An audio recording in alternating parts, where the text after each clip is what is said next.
Friends, welcome back to my channel. இந்த வீடியோவில் Ola S1 bro electric ஸ்கூட்டரோட பேட்டரியை சர்வீஸ் பண்ண போகிறோம். இதுதான் இந்த வீடியோ.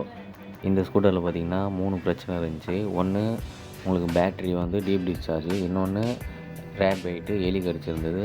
மூணாவதாக பார்த்திங்கன்னா உள்ளே ரெண்டு சீரீஸ் ப்ராப்ளமாக இருந்துச்சு. அதாவது செல்ஸ் டிப் செல்ஸாக மாறிடுச்சு. யூஸ் பண்ண முடியாது. இதுக்கப்புறம் அந்த செல்ஸையும் மாற்ற வேண்டியிருந்தது. இது எல்லாமே பண்ணி வண்டி ஆன் பண்ணியிருக்கோம். இதுதான் இந்த வீடியோ. இந்த கம்ப்ளைண்ட்டை நீங்கள் ஓலா சர்வீஸ் சென்டர் எடுத்துகிட்டு போயிருந்தீங்கன்னா, ஃபர்ஸ்ட் ஆஃப் ஆல் உங்களுக்கு செல்ஸ் ரீப்ளேஸ்மெண்ட்டும் பண்ண மாட்டாங்க. பேட்டரி ரீப்ளேஸ்மெண்ட் தான் பண்ணுவாங்க. உங்களுக்கு 4 கிலோவாட்டு 56,000 வரும். உங்களுக்கு 56,000 வரும். அதே மாதிரி ரேட் பைட்டு ஒயர் உங்களுக்கு டோட்டலாக மாற்றி கொடுத்துருப்பாங்க. அதுக்கு 7,500 கேட்டிருப்பாங்க. Ola S1 pro first gen model. நீங்கள் பேட்டரியை வெளியில் டிஸ்அசம்பிள் பண்ணணுன்னா டோட்டல் பாடியுமே நீங்கள் ஃபஸ்ட்டு டிஸ்அசம்பிள் பண்ணால் தான் பேட்டரியை வெளியே எடுக்கவே முடியும். இந்த கண்டிஷனில் வண்டியை ஃபுல்லாக பிரித்து பேட்டரியை வெளியே எடுக்கிறோம்.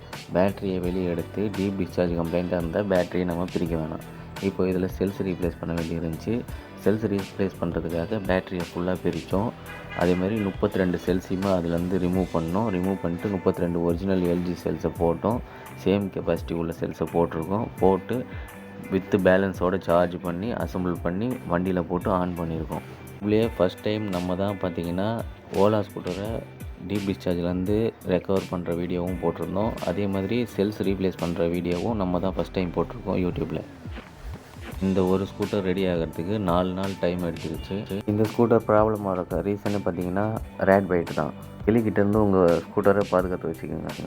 டீப் டிஸ்சார்ஜில் இருந்த பேட்டரியை செல்ஸ் ரீப்ளேஸ் பண்ணி 46 வோல்ட் எடுத்துகிட்டு நம்ம ஸ்கூட்டரில் போட்டோம். ஸ்கூட்டரில் போட்டதுக்கப்புறம் உங்களுக்கு அது 8% காமிச்சிருக்கும். நீங்கள் பார்த்துருப்பீங்க. நான் சார்ஜ் ப்ளக் பண்ணோன்னே 9% மாறிடுச்சு. ஸ்கூட்டர் இது வரைக்கும் 9% சார்ஜ் ஆகிருக்கு. வீடியோவில் காமிக்கணுன்றதுக்காகவே கஸ்டமர் கால் பண்ணி நம்ம பாஸ்வேர்டு வாங்கிட்டோம். இப்போ ஸ்கூட்டர் ஆன் பண்ணி பார்க்குறோம். எவ்வளோ % சார்ஜ் ஏறி இருக்குன்றதை பாருங்கள். வீடியோ பிடிச்சிருந்தா லைக் பண்ணுங்கள், ஷேர் பண்ணுங்கள். Scooter issue